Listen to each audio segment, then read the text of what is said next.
That's how cute you are. Look how cute you are.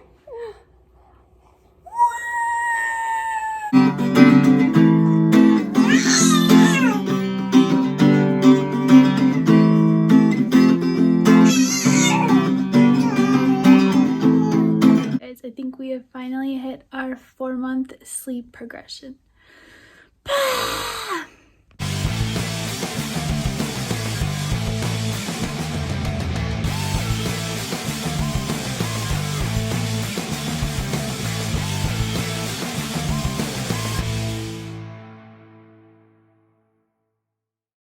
So there's a lot going on. So we finally hit the 4-month sleep progression. Little babe will be 16 weeks tomorrow. And so technically that's like 4 months, but the way the months are, he's technically not fully 4 months until like another 2 weeks. But I definitely think we've hit it. This is gonna be super casual today because I have to do laundry and talk, and I actually want to make this and film this.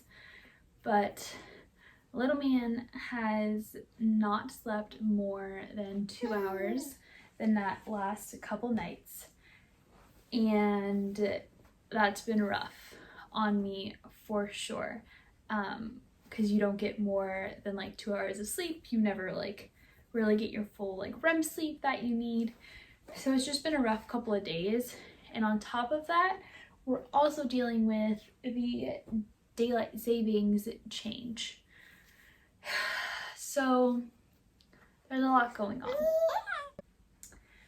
I kind of knew it was coming because I know he started rolling, and when babies learn new tricks and they start doing more things, they tend to have issues with their sleep. It's like they're learning new things, so they're so excited during the day, or they're just so focused on that they have problems sleeping at night. Their like body's changing so much. And I think also in the 4-month sleep progression, their REM sleep changes, or their sleep cycle changes, something in their sleep cycle changes. So it's just throwing their whole body off. The entire time that they've been earthside, they're now having to relearn everything. So that's kind of why you have the 4-month sleep progression. It's a 4-month sleep progression. I know it's typically referred to as a 4-month sleep regression. But Hey Sleepy Baby on Instagram, I love her account. If you're not following her account, go follow her. She gives amazing sleep tips and advice based on actual research. But if you haven't heard of it being called a sleep progression, she basically kind of, I don't know if she coined that term, but I understood that term from her, because it's basically like your baby's getting better at sleep. Soon it'll all be over and your babies that will actually be sleeping a lot better. But it still doesn't make everything easy while you're going through it. So because I'm going through this, I wanted to share a couple of tips that have been working for me as I go through this 4-month progression. The first tip would be, if your baby still is younger, try to have them practice falling asleep on their own. So at night, typically the first stretch of his sleep in Ethan's bed, and he actually prefers it now. We never did sleep training, we never did cry it out, but we did practice just falling asleep on our own. If he got fussy, I would pick him up and cuddle him or just soothe him however he needed to be soothed. But just practice having your baby fall asleep by themselves, and we always used a binky. He loves the binky, but that seemed to work for him. So if they can start practicing putting themselves to sleep, it's a little bit easier, because then they can connect their sleep cycles.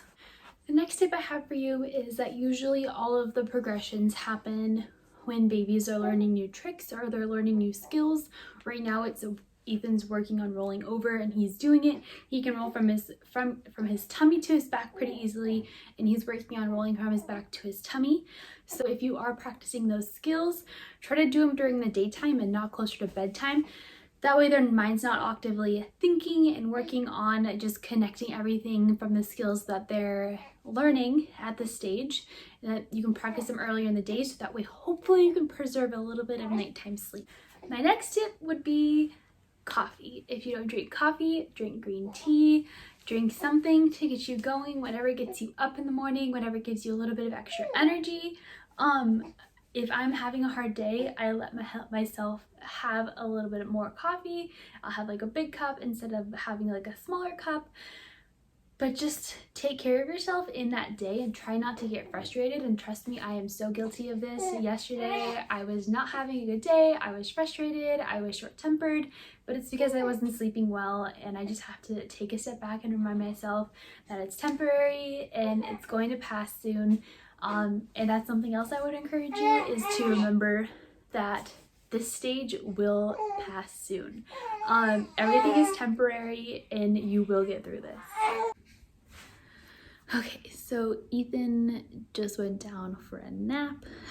What we have been doing for the last month or so, and I think it's gonna help us get through this progression, is I've actually had him practice napping in his bassinet.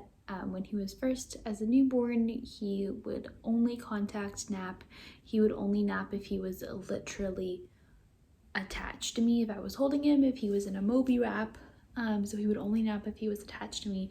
But I think having practiced the just napping in his crib and having him put himself to sleep, he actually put himself to sleep for his nap right now, which is great.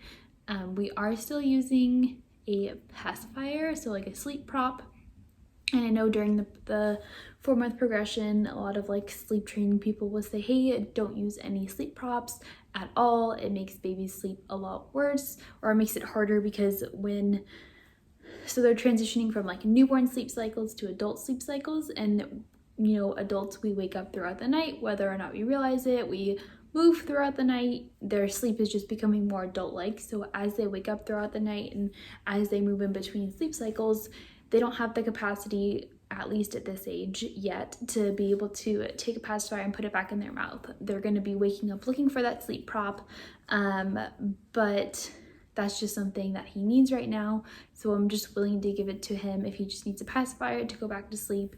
I mean, eventually, if he keeps waking up like every 2 hours, every hour and a half, you know, I'd consider taking it away, but it works for us right now. I'm just using that. We never did swaddle, so I know that if you are going through the 4-month sleep progression right now, that a lot of times, a lot of sleep trainers, a lot of sleep consultants will recommend unswaddling your baby one at a time, or using like a zippity swaddle or a sleep sack instead of just a complete swaddle where they're like this. We never swaddled Ethan, and I honestly think it was better. Yes, he had a startle reflex in the beginning and it would occasionally wake him up, but he hated the swaddle so much. It would take us twice as long just to get him down, and then he would squirm still, and he just hated the swaddle. It never worked for us really well. So we just never swaddled, and I think it kind of worked out because we don't have to learn how to unswaddle. So if you do have a younger baby, maybe like a newborn, consider that just not swaddling. Babies can still sleep without a swaddle. You know, it's not necessary, even though sleep culture and everyone tells us that it is. So just something to consider. Basically, if you're going through this like me, I just want to encourage you that nothing lasts forever, and that this is good for your baby. Your baby's growing. This is developmentally appropriate. This is what is supposed to happen, even if it can be a little bit hard, especially for mom or whoever is getting up with baby in the nighttime. It can definitely be a little bit difficult because it's impacting your sleep. But just know that this is a good thing for baby, and that baby is developing, and it's a good thing even though it's hard.